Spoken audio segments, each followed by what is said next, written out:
Welcome to Prism Technologies. I am Venkat. This is part 68 of C# tutorial.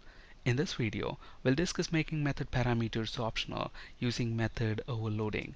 Please watch part 67 of this video series before proceeding. In part 67, we discussed using parameter arrays as an option to make method parameters optional. In this video, we'll discuss using method overloading as another alternative to make method parameters optional.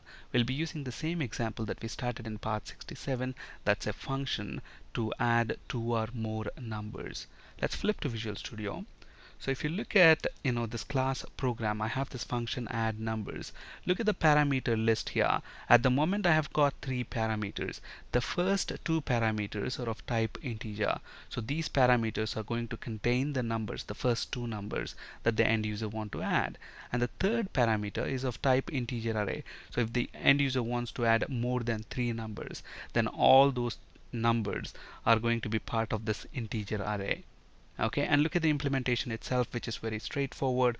We have here a variable of type integer which is going to hold the sum of the first and second numbers that we are going to pass in.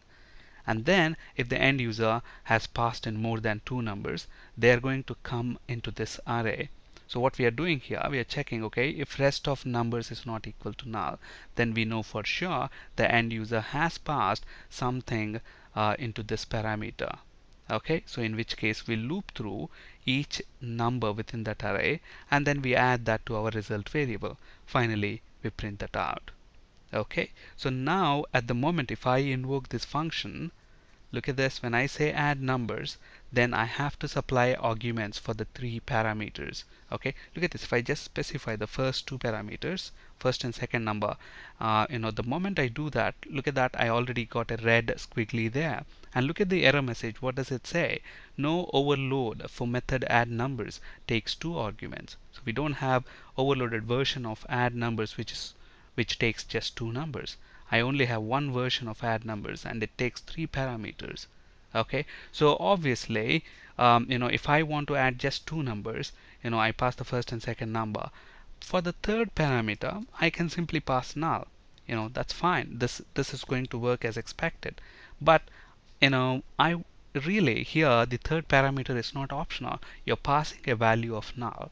Now let's say for example I want to provide the end user with a method. Let's say for example if the end user wants to add just two numbers, then I want him to supply values only for the first and second parameter.